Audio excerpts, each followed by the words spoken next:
Alhamdulillahirabbil alamin wassalatu wassalamu ala asyrafil mursalin wa ala alihi wa sahbihi ajmain.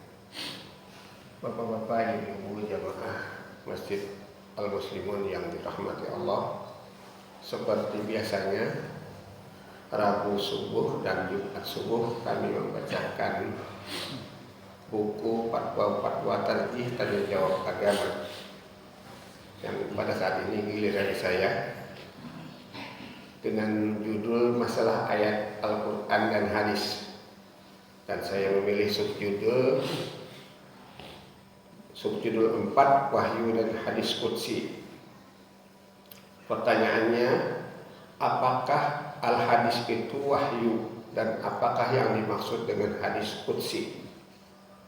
Pertanyaannya dari seorang peserta kursus tafsir pada Jamaah Salahuddin Fakultas Kehutanan UGM Yogyakarta.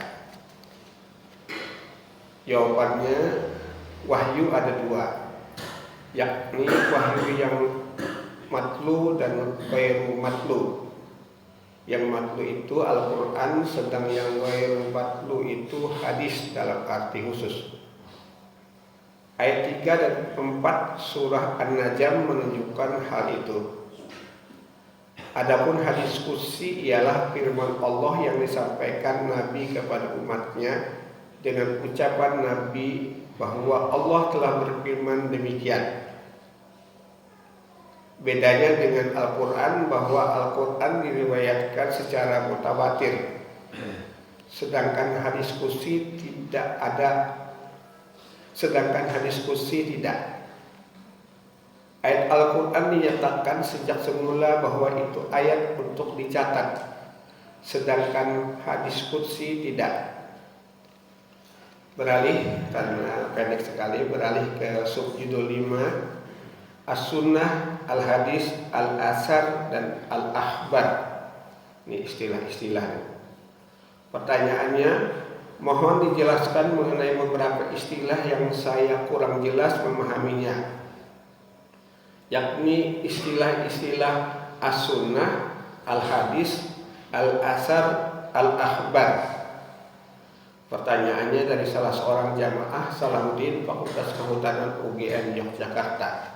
Sama, pertanyaannya sama.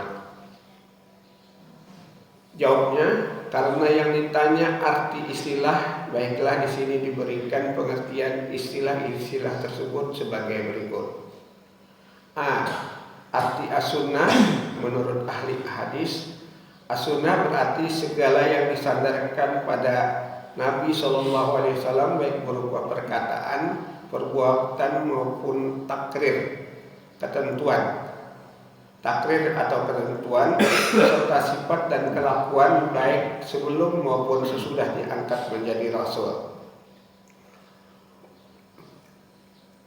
Menurut ahli usul, as-sunnah berarti segala yang disandarkan kepada Nabi SAW, baik berupa perkataan, perbuatan maupun takrir yang bertalian dengan hukum. Inilah yang dijadikan sumber hukum sesudah Al-Quran. B. Arti al-hadis menurut ahli hadis, istilah hadis sama pengertiannya dengan as-sunnah.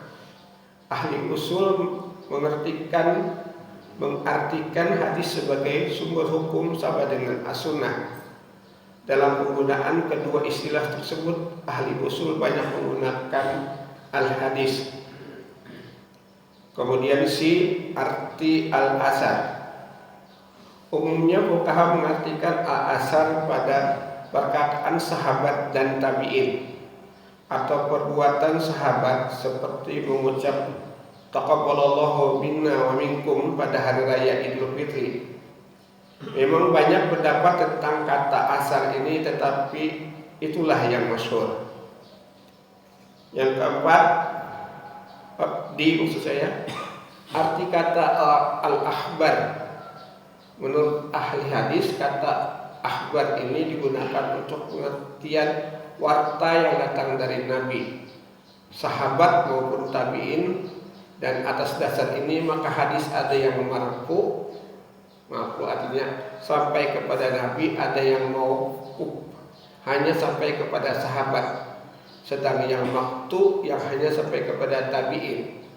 Yang mendekati adalah kalau sampai kepada Nabi disebut hadis, sedang yang tidak sampai disebut khabar. Orang yang meriwayatkan hadis disebut muhaddis, sedang yang meriwayatkan sejarah disebut akhbari. Demikian. Assalamualaikum warahmatullahi wabarakatuh.